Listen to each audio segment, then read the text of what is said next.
Hello everybody and welcome back to On Point HQ and a rather untidy desk. A bit strange for me. Normally my desk is order and logic personified, but why is my desk very untidy? Well, I'm going to be making one of these. Now, if you've seen one of a previous video, I've been making display bases for my Stalingrad Germans.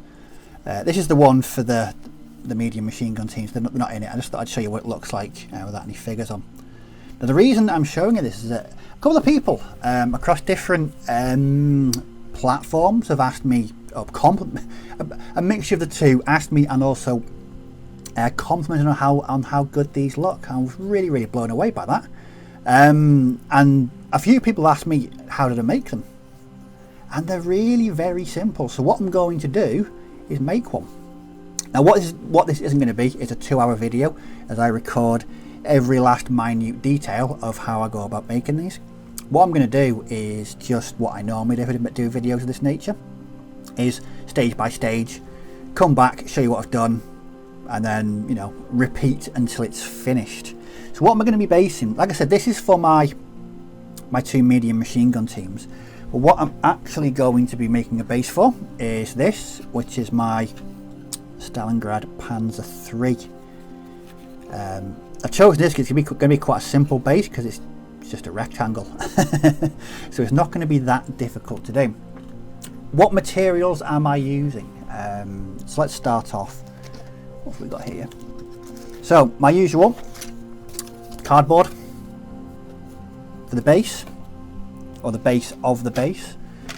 Cork board is just a cork table mat. Anyone that's seen the channel before knows how much I absolutely love working with this material. Filler, or spackle as it's called in the States. It's just very cheap all-purpose filler. Again, very versatile. 2 different types of glue. So we've got PVA and wood glue, and we've got some grit. So this is quite coarse. It's a lot thicker than I normally use for basing, but it works really well for these. And I'm pretty sure there's other bits and pieces knocking around. What I'll do is I'll add to it, so there'll be bits of accessories, wall, etc. So the first part of the process is I need to just make the standard base, and that involves sticking a piece of cork to a piece of cardboard, tracing an outline of where the tank's going to sit, and then adding bits to it before I add the filler. So what I'm going to do is go away and make a very basic rudimentary base. I'm going to come back, show you what I've done, and then I'll explain what the next stage is. So I shall see you all in a little bit. And that is the first part of the base completed. So as you'll see, the tank will eventually sit in the middle like that. So I'll just walk you through exactly what I've done here. So it's just a piece of corkboard, cut to size, and I've used clippers just to give it an uneven look around the edge. And what we'll do later is we'll go in and fill around the edge with a finer course of grit, just to give it a nice finish. I've added a bit of a wall, well, 2 walls, still dry in there. In fact, it's coming apart a bit. That'll be fully fixed once the time I start on the next stage. So I love working with cork. It's so versatile. It was dead easy just to cut this into pieces. A couple of minutes. At the front here, we've got 2 sort of offcuts that I've added. Now the reason I've done that is the next stage will be to cover everything on the main base apart from the cutout with the filler. Now what I find is using these gives it, rather than building up mounds and mounds of filler which takes ages to dry, just make yourself some little hills like that with the offcuts. It's dead easy to build up sort of raised edges using the filler. And I'll also use it on the walls as well to represent broken plaster, etc. It also firms up the joins in between the bits of cork. But that's the first stage down. So see, that's where the tank will sit. And so the next stage is to apply the filler. What I tend to do with the filler is water it down, so it's a lot easier to work with rather than just a sort of a gloopy mass. But that's where we're at. You can tell it's getting to the business part of the build because the tea is out. Yes, the tea. If anyone interested in tea drinking, that is the colour that tea should be. Anyone that tells you otherwise is a liar. But tea chat aside, it's on to the next stage of the process, which will be to build the filler, give it a bit of depth, and I shall be back once that's done. So I'll see you soon. So that is the filler added. So as you can see, it's been added in between, out on the edges of where the tank is going to sit, and it's very uneven. I don't go for any kind of, you know, consistent or uniform sort of approach. What I've done there at the back is built it up quite high because I have plans for that area. I'm going to build up a pile of bricks as if they come down from the ruined wall. As you can see at the front there, it's sort of a raised bit, and that's when I included the offcuts to build up. That took about 15 minutes to do. As you can see, it's all over the back as well. It looks a bit trashy at the moment. Once it's painted and dry brushed and weathered, it'll look fine. And there we are. So that's the next stage. So what's up next? Well, the filler hasn't quite dried. Now this is the stage I like to work with the filler like this, because it's not quite set yet. See, when I stick the bits and pieces to it, it sort of sinks in and it adheres to it a bit better. So first of all, we'll be adding this. This is a really sort of coarse grade of grit. I mentioned before, it's a lot bigger. The individual grains are a lot bigger than the stuff that I normally use, but works really well with this. What I'm also going to do is add sort of a bit of detail at this stage.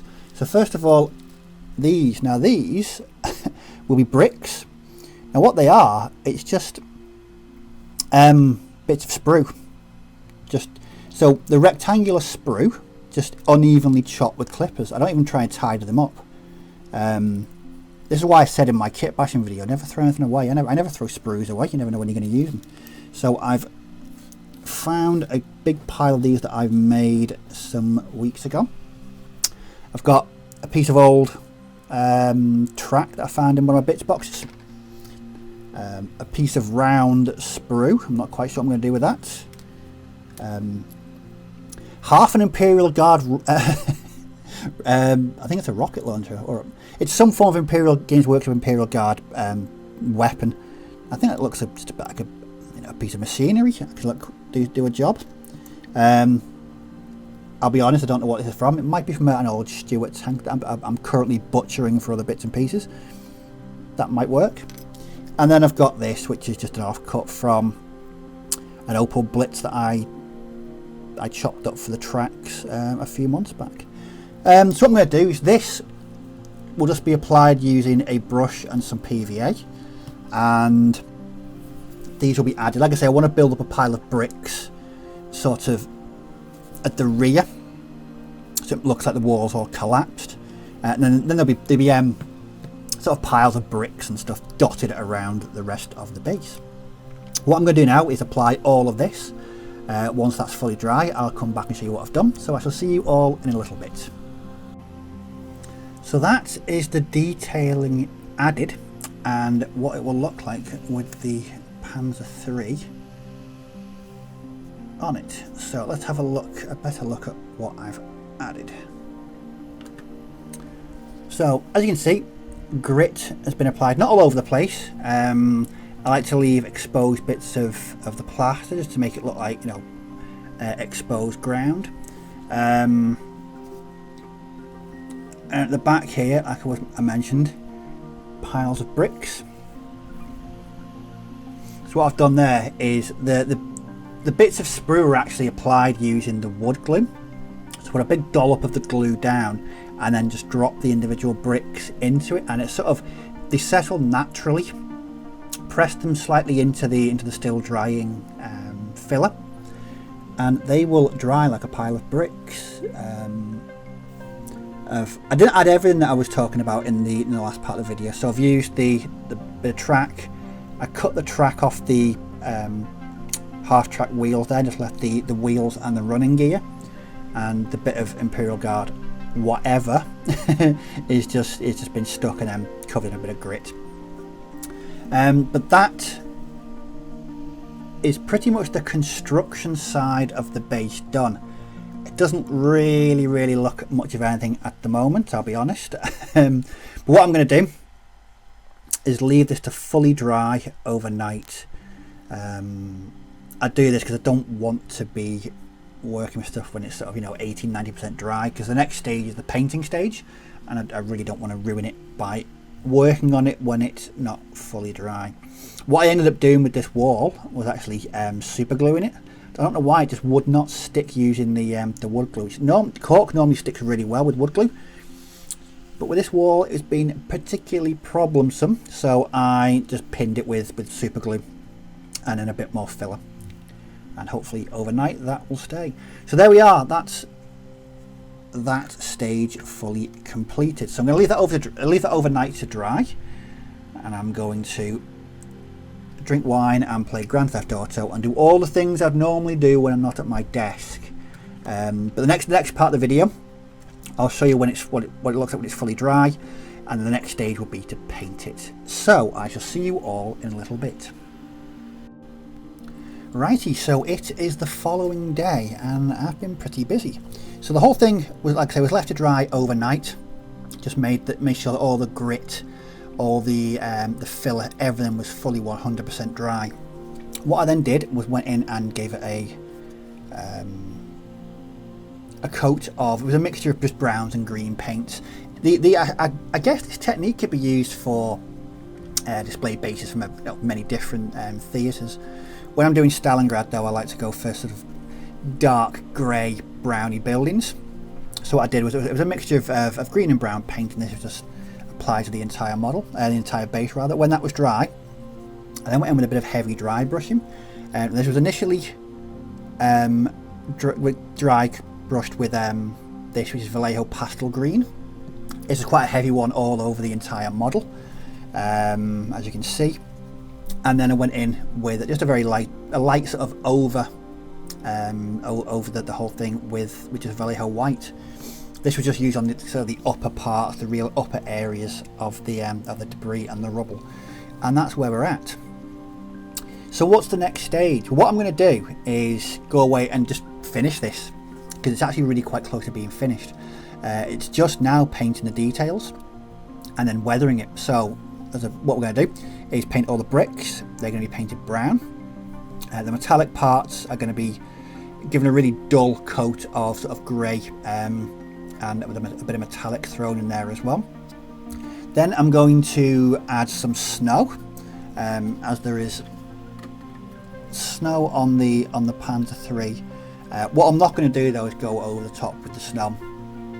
There's going to be a light smattering of patches of snow. I don't want to give the impression that this isn't in the depths of winter. And then the final stage will be to give it a brushing of Vallejo weathering pigments, just to give it that sort of grimy, dirty, dusty look that I'm trying to apply to all of my Stalingrad Germans throughout this project. But very, very close to finishing. That wall is now completely rigid. I had to say glue that. But for the most part, yeah, there we are. So as you can see, the dry brushing really brings out sort of that grit that that was applied in the last stage. And then we've got the piles of bricks over the base. So they'll be painted, detailed, and I'm going to go and do that now. So in the next stage will be the finished, completed base. So I shall see you all in a little bit. And that is the finished base. Well, not completely finished. I still need to add the grit round the edge, but I do that at the very end of the process, and it'll probably be very, very boring to put on video, so I won't be doing it. Let's concentrate on the main part of the base. So that's what it looks like with the vehicle on it. Little Panzer III there. I'm very, very happy with how this has turned out. So let's just take the tank off for a bit of a closer look. So as you can see, it's been weathered quite a bit and painted. So start with the painting first. So I always use just got the paint here. It's Vallejo Light Rust to paint the bricks, and then what I then do is once that paint is dry, just go over sort of a really rough dry brush with white or the pastel green. This it makes the bricks look old. Looks like there's still cement and mortar still on there, as you might be able to see there. So at the back there, we've got 2 piles of bricks, and they've been painted in the brown and just dry brushed. The metallic parts, we've got the track, a bit of odd machinery there, and the running gear there. They were just painted a grey with a blob of gunmetal grey added to it, just to give it that sort of really muted metal look. I don't want them too overly shiny and metallic, not when they're in the middle of Stalingrad. The snow is my usual concoction of bicarbonate of soda or baking powder and PVA glue. It's mixed up and applied using a cocktail stick. I always find it's the best way to apply snow, get a more natural sort of even cut up, a more natural covering, and doing that way, so we've got it on the building there. And the final part of the process was to apply the Vallejo weathering pigments. Again, these just applied all over the base. No fixer needed. So sometimes if I use pigments, I use airbrush thinner as a fixer. I use this on vehicles because you can get a really good technique of streaks and grime and dirt. But with this, I just use the natural sort of dustiness of the pigments and just slap it all over. Gives it that dusty, grimy look that I'm aiming for with this project. But that's the whole thing finished. I think it's going to look really, really good with the rest of the army so far. Yeah, really enjoyable, really a lot of fun to work on these, and they're quite simple to make. And hopefully the video showed you that just a few simple bits and pieces like corkboard, card and filler, just let your imagination run wild, and you can really come up with a lot of really interesting basing ideas. The good thing about it is this could also be used, rather than just display bases, it could be used for scenery, it could be used for normal basing. So yeah, lots of versatility in using just bits and pieces you find on your hobby shelves. Right, I'm going to call it finished there. If you've got any comments or questions about this bolt action or gaming in general, so leave them down below and I'll certainly respond to all comments and questions. But as always, thanks for watching, do take care, may your dice roll well, and I'll catch you all in the next video. So, bye bye for now.